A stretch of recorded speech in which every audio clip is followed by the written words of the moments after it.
spending 25 years there, working for AIFS, running our Granada program, and then came back to the U.S. about 5 years ago. So I've been working as a university relations person for the past 5 years. And then I was a study abroad mother last year. My son went on the Citrus College program to Costa Rica last year. So I've kind of done a full circle with study abroad. I can empathize with all of you in this room because I've probably been in your situation. You never forget what it's like to end up, to be in a country for the first time, away from home, brand new country, could barely speak the language. It definitely is a moment that kind of is burned into your memory forever. So I do remember the first time I got to Spain and what it was like. So we are going to take you through the ins and outs of the program and give you some more information. Why study abroad, right? Why? I mean, just traveling is a wonderful experience, but studying abroad, right? That going to another country, living there for an extended period of time, really integrating yourself into the life and culture is something that will benefit you. It's an investment in your education and in your future. It will bring benefits for many years to come. Less than 10% of U.S. college students study abroad. The figure is actually only 2% among community colleges. So we're so lucky to have such a healthy, robust program here at Citrus College. When you do the simple math and you turn it around and you are going for transfer, you will have something on your Citrus College transcript that 98% of your peers won't. And my older son, the one who did study abroad, just finished his Cal Apply and is in the middle of his transfer process. And when he was doing Cal Apply, it asked him to identify which courses he had completed as study abroad. So they were weighted more than the courses that he took here on campus. And then when you're done with your bachelor's or you're done with your master's and you enter the job market and you're competing, right, for jobs, it shows employers that you have this set of skills, right, that you are flexible and creative, that you have something called intercultural competence. I actually follow LinkedIn, and I know that's crazy, but LinkedIn did a survey of employers in the United States, and they asked them for the top five skills that they were looking for when they were hiring.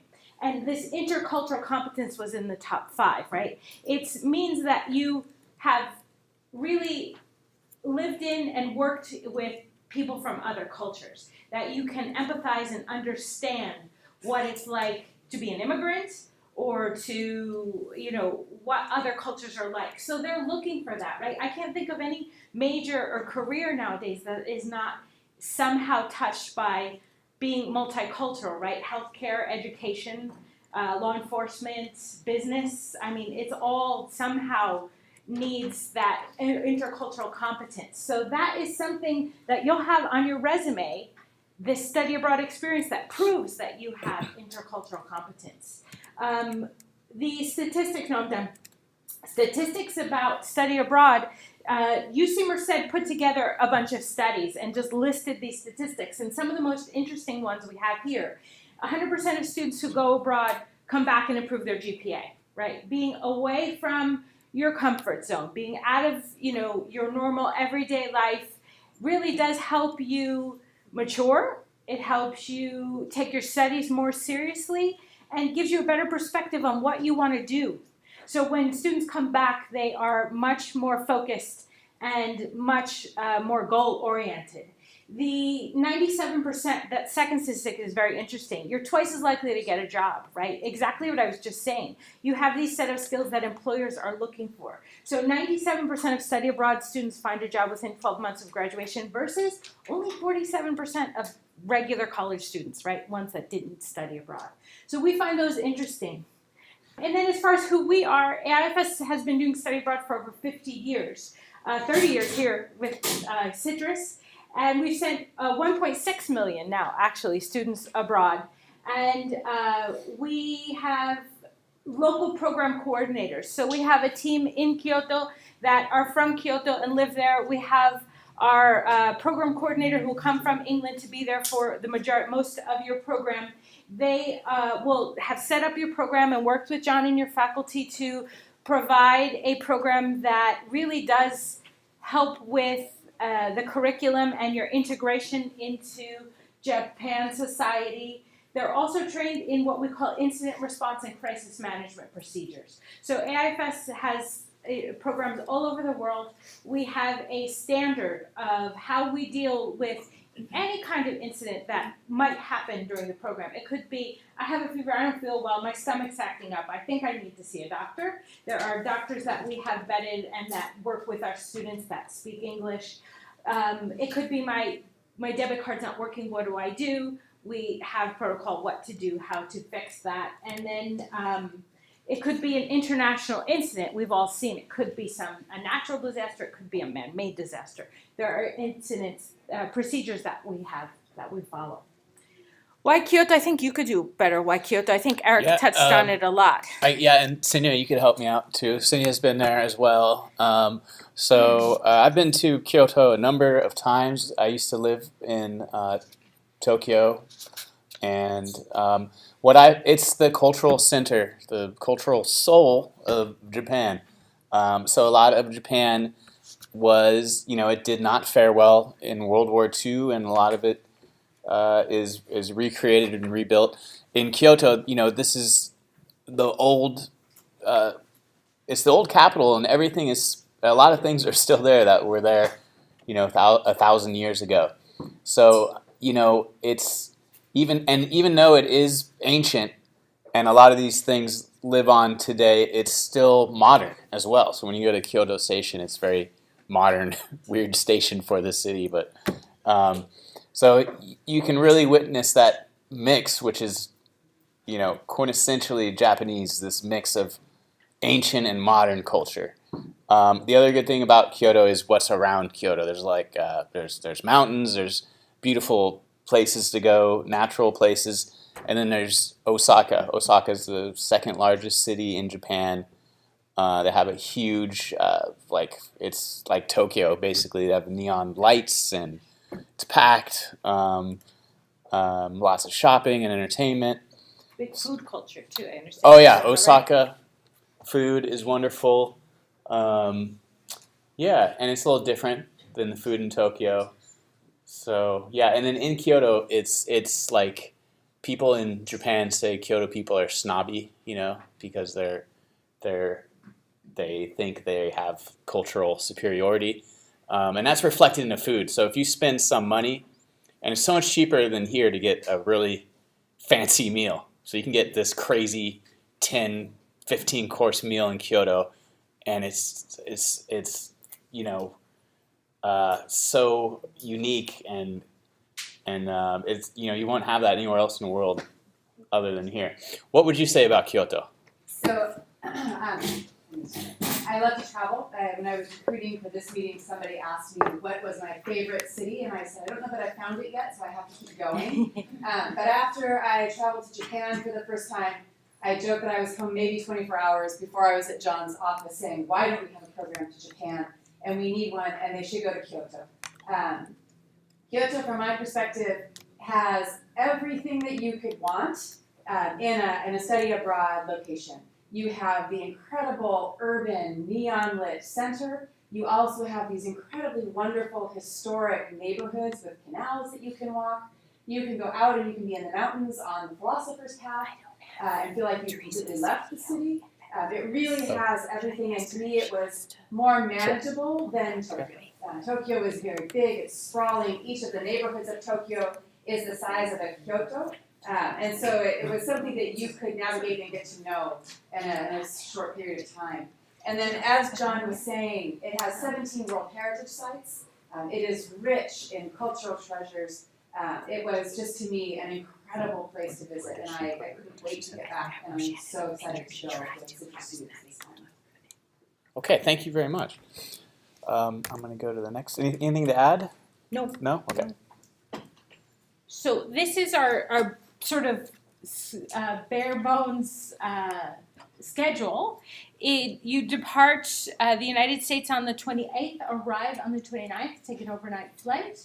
The orientation and tour of Kyoto will happen on Sunday the 30th. Your classes will begin on the 1st and your return will be on the 27th of July. In between there, you have a lot of different activities, excursions that are all part of the program and that you're expected to attend because they are sort of part of your class time. We will be able to give you all an itinerary in a few months, weeks, months. We're starting to build it now. Before then, it was too early. We had other programs that happened in between, but our focus now will start to turn, now that our spring semesters are all up and running, our focus will now start to turn to summer. So we'll be building that itinerary. Like John said, some of our students jumped the gun and planned their free time trips and missed some of the program components. So we warn you not to do that, to wait until you get an itinerary, and then you can plan your independent travel on your own free time. So as I mentioned, I'll be teaching History 104. It's world history since 1500. No historian can start where they're told. So we'll back up a little bit ahead of that in terms of looking at this history. But I'm terrifically excited to get to use Japan as the canvas for the course. History 104 is UC, Cal State transferable. It satisfies IGETSI, your AA requirements. So it's a course that should keep you on track academically if you take this course. But we really will be using Kyoto as our laboratory. And so, for example, you have these great shifts that take place globally that Japan is obviously a part of. Kyoto was the capital of Japan at the time that this course begins. And during that period, the shogunate established itself as the political structure for Japan. So one of the things that I'm very excited to do when we talk about Tokugawa Ieyasu is rather than talking about him in our class, we'll go to Nijo Castle, which was his castle, and we will look at how he actually structured his political regime in Kyoto itself. Conversely, when the shogunate is toppled or when it concedes and the Meiji Restoration occurs, we'll go to the imperial palace and see that shift as it physically took place. But there are also other larger patterns in terms of world trade, world wars, that Japan is also a very interesting place to be able to use as a canvas for the course. So the trip to Hiroshima, if you're taking my class, I will be encouraging you as much as you are able to participate in that. In my travels in Japan, I went to Hiroshima, and I think Eric's response was exactly how it feels. It is a sober, somber place. And my largest takeaway from Kyoto was, if we can show the world the horror of an atomic bomb so that it never happens again, then so be it. Let us stand as witness to what it can do. It's terrifically powerful to go and to stand in a place where such a historic event took place. Conversely, if you're able to travel to Tokyo, there is a wealth of really wonderful opportunities to experience the history there as well.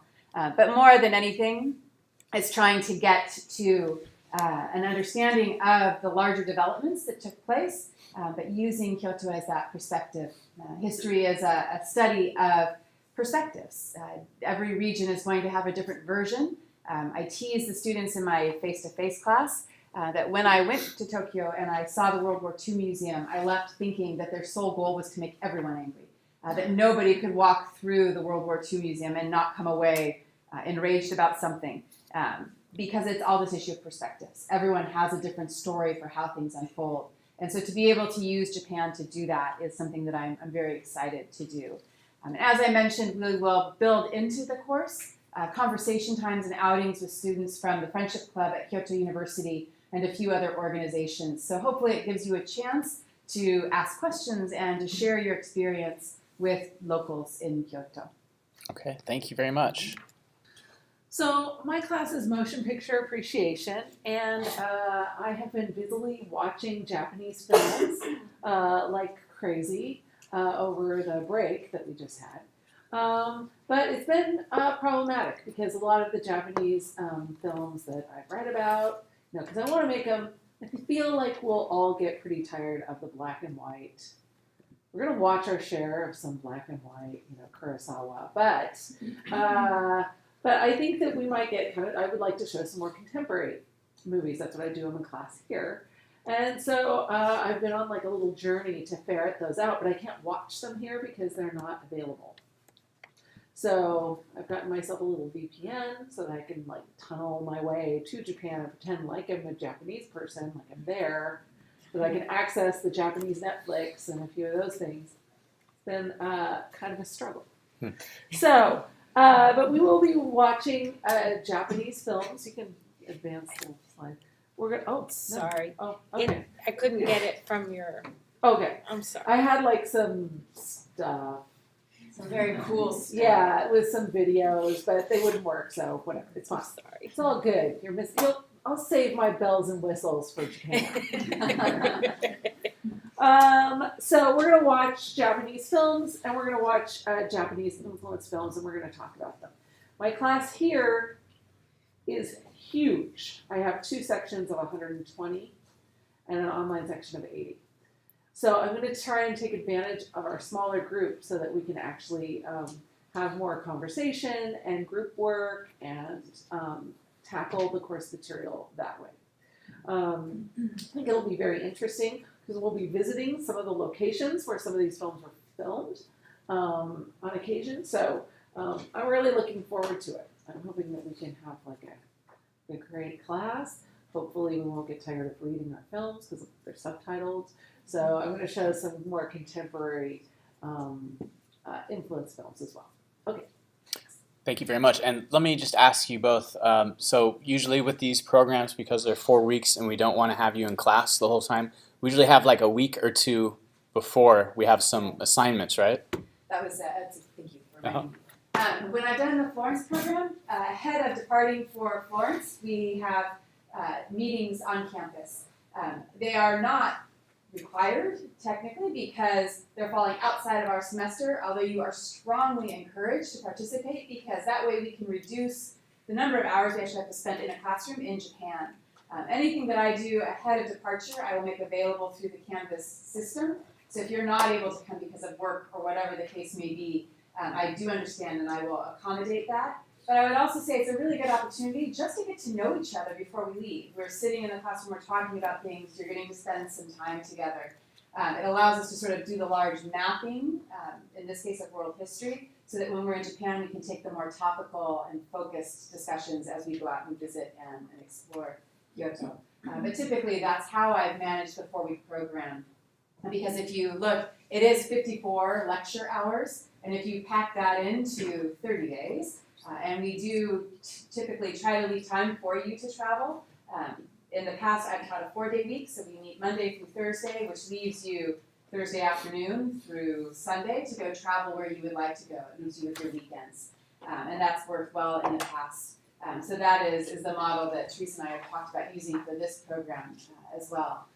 But that's a lot of hours to pack into essentially 16 class days. So to try to spread that out a bit has worked well in the past. Yeah. So it'll be available on Canvas. You might have some films that students you will. can pre-watch that are on Canopy that are easy to watch. Okay, cool. All right, so this is the school. It's kind of a community center, and that's actually the classroom and the facade there of the building. Tuesday through Friday are your classes. And then there's Wi-Fi there. That's kind of. Oh, how was the Wi-Fi, Eric? It was good. It was good. Okay. And then around this area was good too. You can take a little river path from where you're staying. And how did you get to school? The bus. You can take the bus. IFS provided us a Coca card. Yeah. It covered all of the Yeah. fees. And if you walked, it would probably take a half hour to walk. Half hour to walk if you want to do that. Does anyone rent a bike? No. No. Only Professor Kim. Professor Kim did. I rode a bike from where when I visited you guys, and that was lots of fun. And it's pretty cheap to rent a bike. Yeah. Anything else to say about the classrooms? No. All right.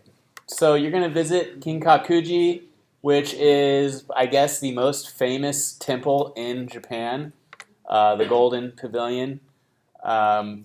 It's one of the most iconic temples in Japan, and it's truly a beautiful place. You'll learn a little bit about Buddhism, while you're there. And anything to add about that, Eric?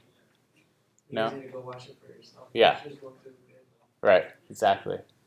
You can't go inside the Gold Pavilion, though, but sadly.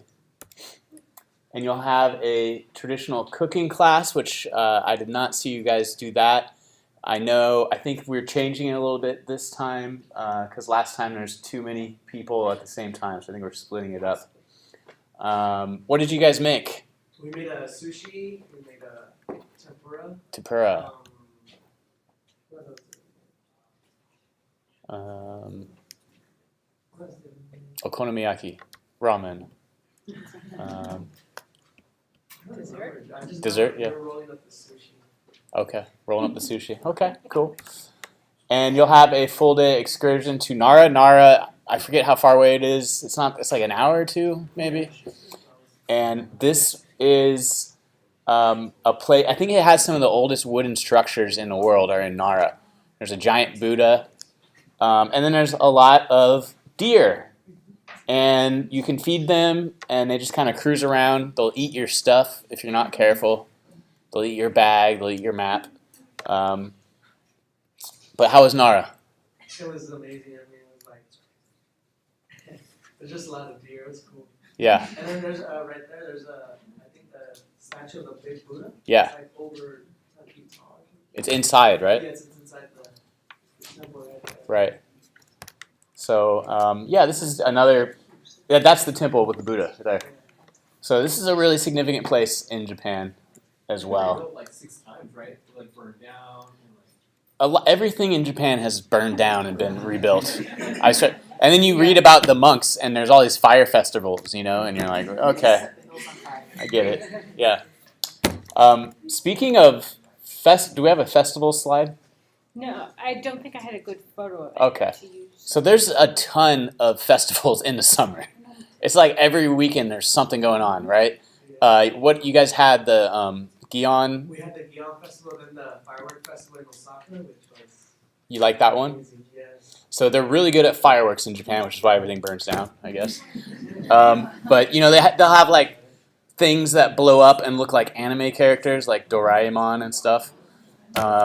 It's insane, and they all wear yukatas. Yeah. Oh, The cotton. You'll see a lot of people dressed in traditional clothes in Kyoto because that's like a thing that people from Tokyo want to do. They want to go to Kyoto. They want to wear their cotton yukata, and they want to cruise around, hold hands with their girlfriend. And then they go to the fireworks festivals, and then it's like young people. There's 1 million people. Everyone's watching fireworks, eating snacks. What other festivals did you witness? That's about it. Those are the ones I attended. Right. Oh, and then the one with the geishas. The geisha. You saw a geisha festival? Yes. It was Oh. like towards the end of the week. Okay. There with Professor Robinson. Uh-huh. Yeah, there was one. They were like performing. They were dancing around Yes. in the streets. Yeah, and you saw the big shrines when they carry the mikoshi. Yeah, they light fire over there because it was like fire. Yeah. What they do is they go to their temple, they drink tons of sake, and then they lift up these shrines and they carry them through the streets and they're yelling and stuff, and then they're drinking more sake, and it's crazy. So these are some temples. Nijo Castle, you talked about that briefly. That's the Tokugawa shogunate's castle. So you'll learn about that. Nanzenji Temple, I forget what the deal is with Nanzenji. Do you remember? I don't. Okay.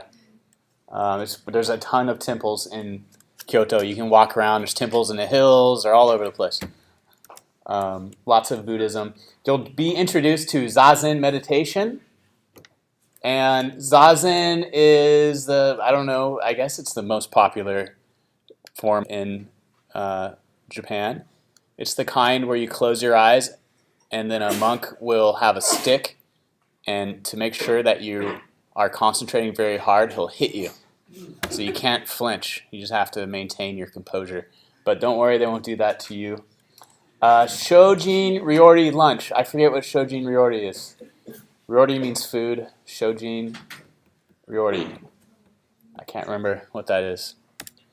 Here's the apartments. So these are actually what they look like. You can see how small it is. Again, we have lots of space here compared to people in Europe or Japan. And so this is why you need a good roommate, because you're going to be in close quarters. But that's the kitchen. There's not an oven, but they'll have 2 burners and a microwave and a little fridge. I think the main benefit is they're centrally located and they're very clean. You get a transportation pass with 10,000 yen, which is like $100, and you can use that on all the trains. You can reload it if you need to reload it. That's enough to get to and from school, but if you start going to Osaka and back, you're going to use it up really quickly. Or if you can use it at the convenience stores too. Do you want to do this one? Sure. So this is just everything that the program includes. And so the program fee for 20 to 29 students will be $3,225. Do you remember how much it is if we get over 29? It's It like will 100. go down a little bit, yeah, just $30. Oh, okay. Between $30. 30 All and right. 45 students, it'll go down a little bit to $3,195. Accommodations are included for the entire duration of the program, and everything that's included in the room, right? So you have your linens, you don't have to bring any linens with you. Kitchenettes, laundry facilities, and Wi-Fi are included. Excursion to Nara with all the what is included for the day. The guided tours of Ikando and the Nijo Castle, the cooking class in the Zen Buddhist temple with lunch. There'll be several class-related activities as well in Kyoto, museums, monuments, walking tours. Your faculty will work on that with our staff. Can I interrupt? Sure. So Jessica, last summer, she planned a lot of things for you guys, right? Mhm. What are some things that she would suggest that you do or kind of organize? Like she'd say, hey, check out this festival or this coffee shop, or what else did she do? Didn't she plan some other things?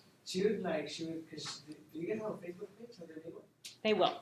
Oh, they will. So in the Facebook page, she would post a lot of places to go, Mhm. some markets to go, and she Yeah. helped us out a lot. Right.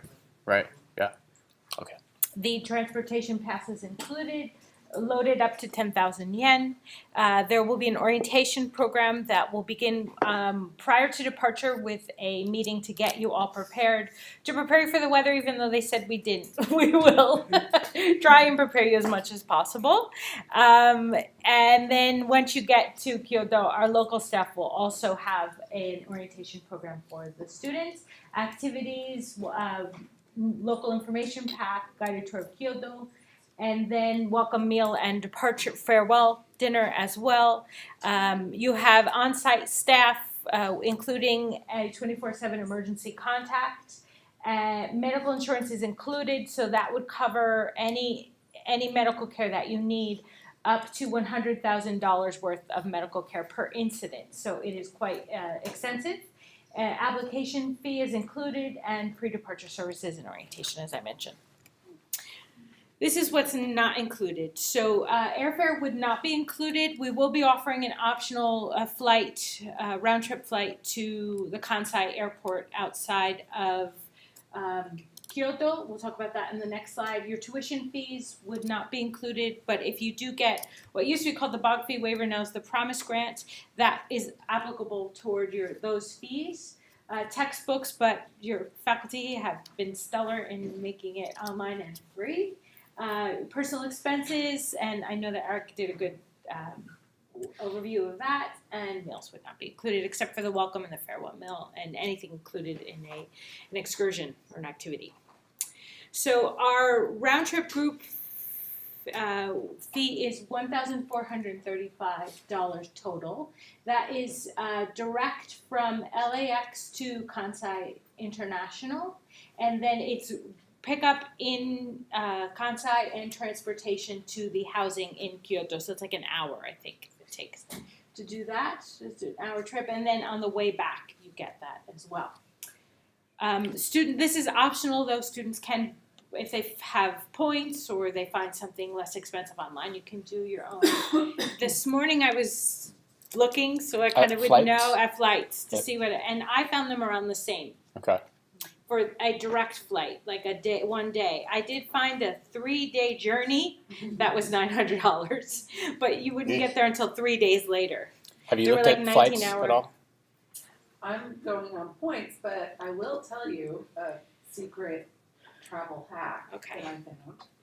Know you're up to this, but they have like all these cheap like Southwest Airlines of Asia sort of airlines there, like Scoot and Peach and these other ones. If you get Scoot. Hopper, the app Hopper, you can put in that they will show you kind of the routes, and they also Hopper.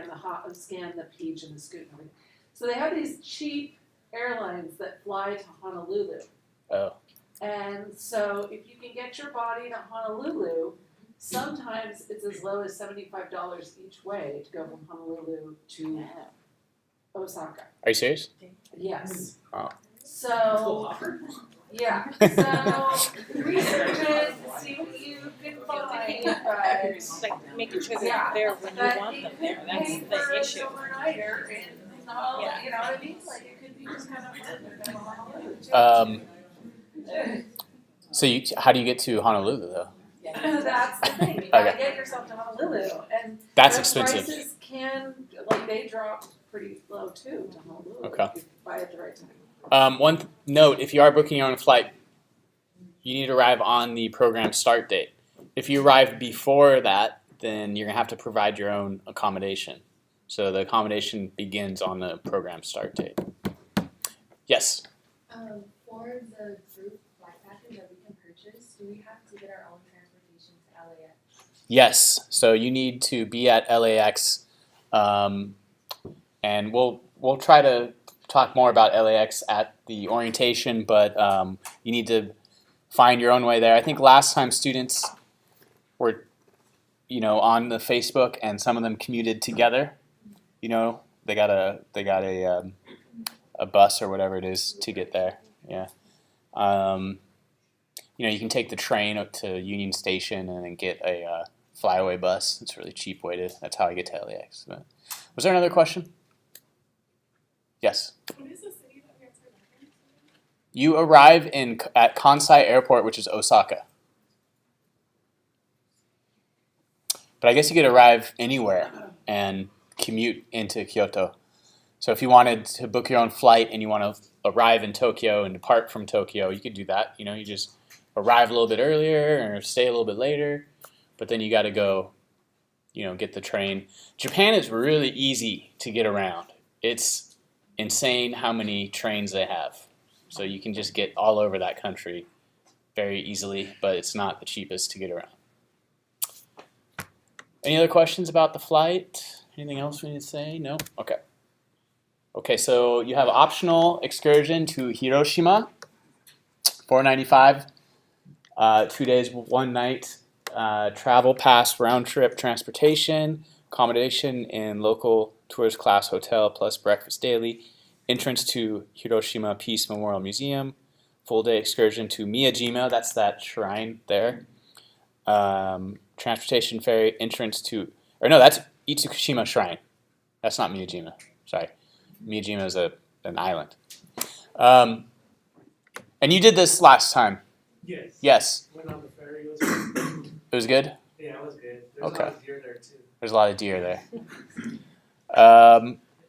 Yeah, and then how about other than Hiroshima, like around the city? How was that?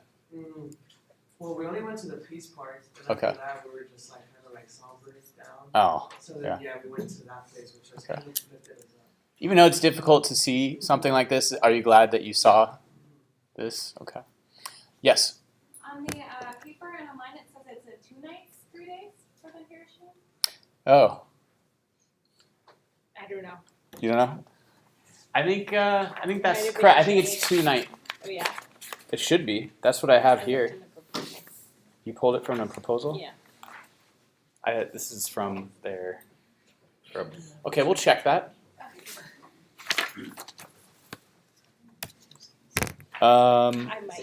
It might be that the proposal was changed to that. It might be. I don't know. But we signed the proposal before we had this.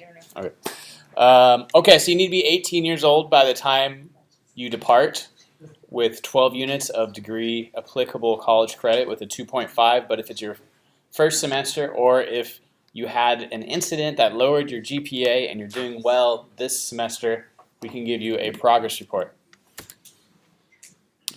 And who's a non-citrus student? Okay, quite a few. So if you are not a citrus student, please fill out the interest form as usual, but also send me unofficial transcripts so I can verify you meet those eligibility requirements. And have you guys all signed up on the interest form? Do you guys know how to do that, everybody?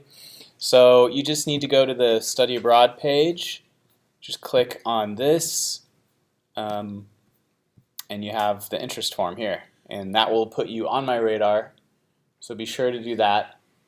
And be sure to send transcripts if you're outside of Citrus College. As far as, is there a slide for scholarships? Oh, for financial aid, you can apply your spring financial aid. So some students are eligible for different awards and loans, and they save their financial aid to apply to this program.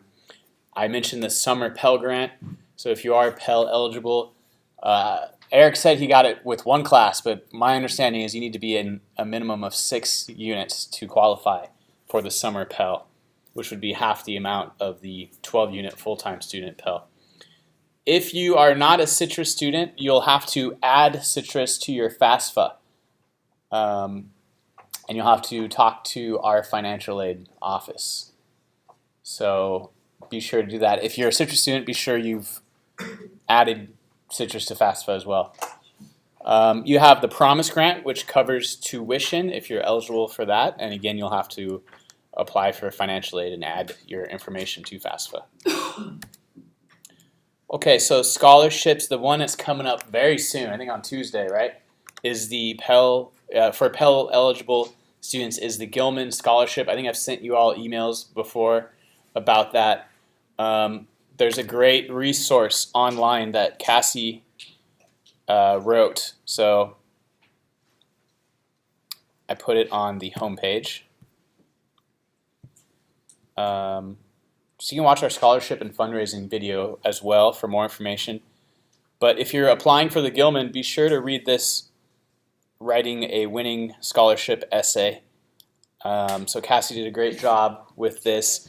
And you need to include certain things in your Gilman scholarship application. So be sure to watch that video when we talk about the Gilman. I think I have another video about it back on the Kyoto page.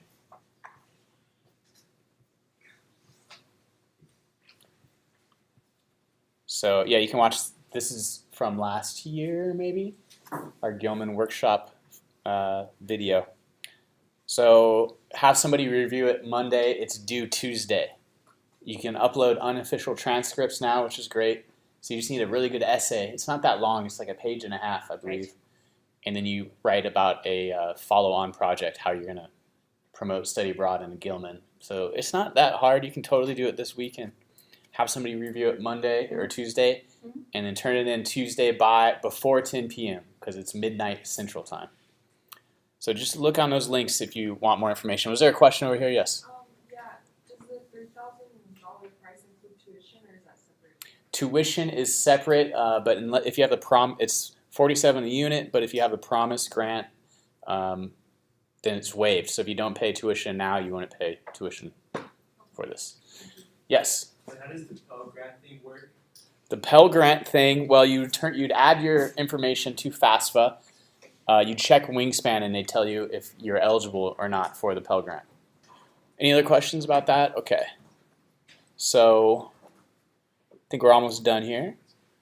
There's all kinds of links for scholarships, and I would say you have to get on this right now because the deadlines are going to be coming very soon if they have not already. Okay, do you want to do this one? Sure. So we have a lot of students that are raising funds for study abroad, applying for scholarships, but scholarships are not money that you can count on, right? You're competing with other people and you have to win a scholarship. But students are using their creative energy to raise money to study abroad. They, first of all, are the second bullet point, making lifestyle changes, right? Cutting down on expenses, right? Staying off Amazon Prime, staying away from upgrades for their video games, and just trying to really cut down the amount of coffee that they buy outside, right? No more Starbucks, but make their own coffee at home, and pack lunch instead of buying lunch from the food truck. So they're trying to really cut down on their lifestyle expenses so that they're saving that extra money to go abroad. Back to basics ideas like getting extra side jobs, especially the kind that generate our tips. We have students doing deliveries. We have students waitressing. What did you do? You picked up extra shifts, you said? Yes, overtime. Overtime? And graveyard shifts, since graveyard shifts they get paid more. Um, I would do that. Okay, so at your job you had back then, you just picked up more hours. And then how did you cut expenses or anything? I did. Yeah? Going out, just Stop going out? work, school, and go home. Yeah, that's what you gotta do. Yeah, that's what you gotta do, but it's worth it. Definitely. You just suffer for a Yeah, couple some months little bit, and then you have fun in Japan. We had students, we had a Chapey College student a few years ago that organized a giant 2-day garage sale. She went around to her neighbors and asked them to do a little maricondo and clean out everything that didn't spark joy anymore and donate it to her. She went around to family members and did that, and then she had organized a giant 2-day garage sale and made over $1,500, she told us, in 2 days. We had students do bake sales. Would create a menu of baked goods that they were able to deliver upon request, right? And went around and sold orders for baked goods and then delivered them the next day. Also did that on her Facebook page. And we have a lot of students doing GoFundMe crowdfunding, right? Crowdsourcing kind of things. So they're doing that a lot. So that's what they're doing, and it seems to be working. Yeah. So. Collect those tax refunds from people. That too. Save your money. Okay, you can contact me for more information. I'm just in the CI building, which is right over there. Make an appointment with me. There's my email and my phone number. And what else is there that we didn't address? I believe that's everything. Any final thoughts from anyone here? Questions? Yes? Everything has to be paid by when? Okay, good point. So if you go back to if you look in your brochure, there's, where is it? There, thank you. So there's everything that's online is in here too, I believe, most things. This page on the back, you'll have your The timeline timeline is here. and fee schedule. So it's actually kind of soon. We have it earlier than last time. It's March 21st is when the deposit is due. So you need to pay $450 on March 21st. Everything else is due quite a bit after that. Well, 6 weeks. 6 weeks. May 3rd is when the complete payment is due. Okay? So there's the breakdown of the optional fees and the due dates for the program fees. What's the policy on deposit returns if something happens and money doesn't show up, or medical stuff, or just something takes place and the student can't go? So There's a medical. So once you pay the deposit up to March 21st, only $150 would be refundable, regardless of the reason. Mhm. After that, it would be the deposit. What you paid would be non-refundable. There is program fee insurance. So if it were medical, you would fill out a medical claim, and the insurance would reimburse you less the $150. That Or is a death in the family or something like that. Yeah, there is in the medical insurance brochure. There's the reasons. So yeah, they're making reservations on your behalf Right. as we get closer to departure. Right. So they're paying for these things. And I think Patty, who does the financial stuff, will Yes. try to get money back from you know, the airline or the apartments, but it's really hard for them to Airline's do, and they're not impossible. gonna, you know, they're not gonna take that loss, right? Yes. If you don't meet your minimum requirement number of students, are you not going? Or you've never had that problem? I've never had that problem. Last time with Japan, I had to turn students away. This time we have more room for students. Last time we had 40. This time we have 45. And I think that's going to be fine. I mean, I wouldn't wait until the last minute to place your deposit, but I would make sure you're ready to place that deposit, that you can go and all that. We still have lots of room right now. Yes. So what does the medical insurance upgrade do? I don't think you need Worth it. it. I would not do it. Because I got it for like Italy. Okay. And I was like, well, I don't even know what this does. It- But my mom wanted it. It increases the amount that's available to you if there's an incident. So like it's 150,000, but it ups Regular, it to 250. 250. But honestly, like you don't need it. And Japan, it's so cheap for medical insurance compared to here. So 150 is Medical a care, right? medical care. So 150 is a ton of money for medical care in Japan, and it's per incident. It's not like you hurt yourself and it's gone or something. So you don't need it.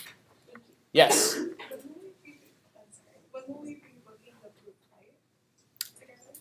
When will you be booking the? Well, we have a group flight already reserved. So we have 45 seats reserved that we have to release after March. I'd have to look at the proposal. So you have but 45 like, seats available. Yeah, we Okay. have 45 seats available currently, but we have until March 21st where the airline says either, take them or leave them.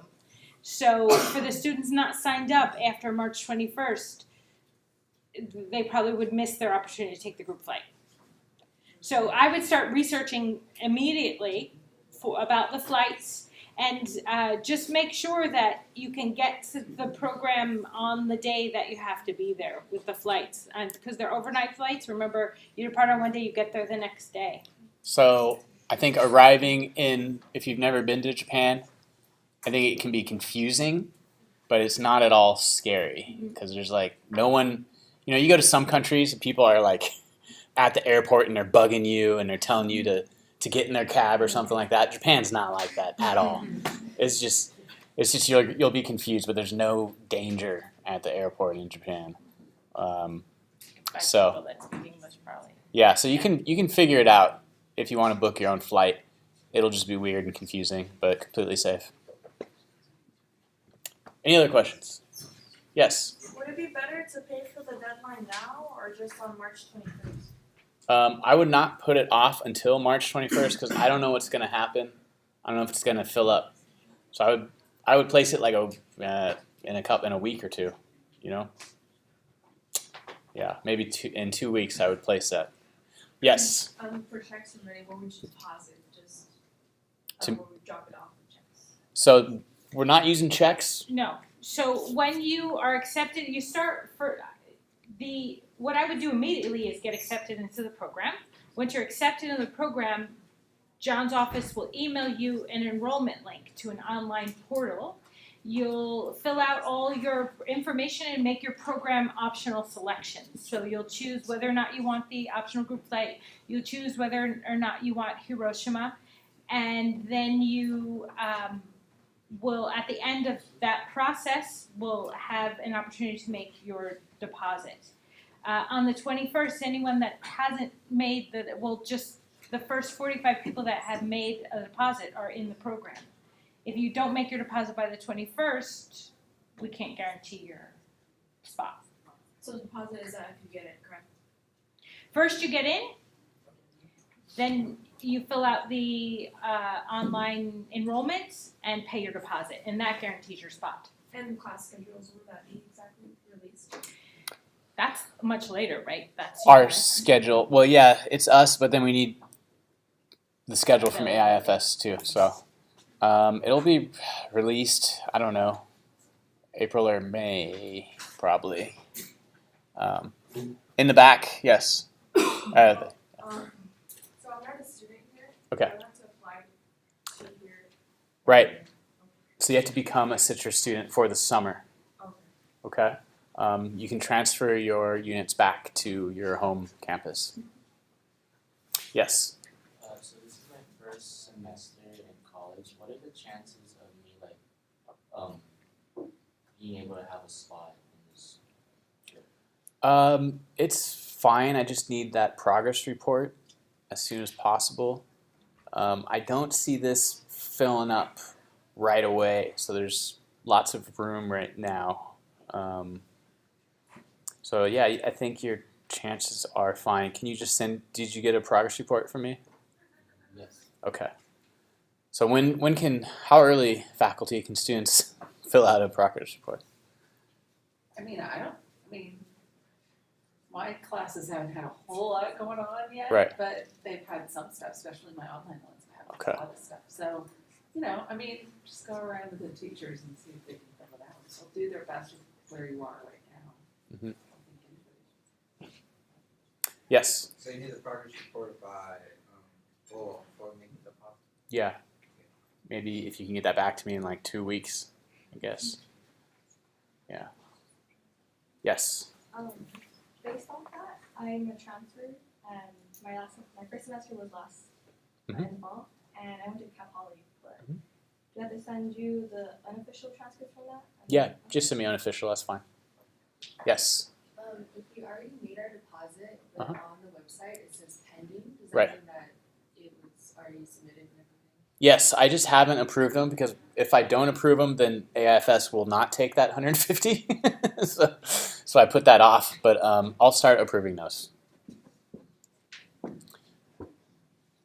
Okay, cool. Well, thank you very much for coming, and just get in touch with me if you think of any other questions later. Goodbye. Have a nice weekend.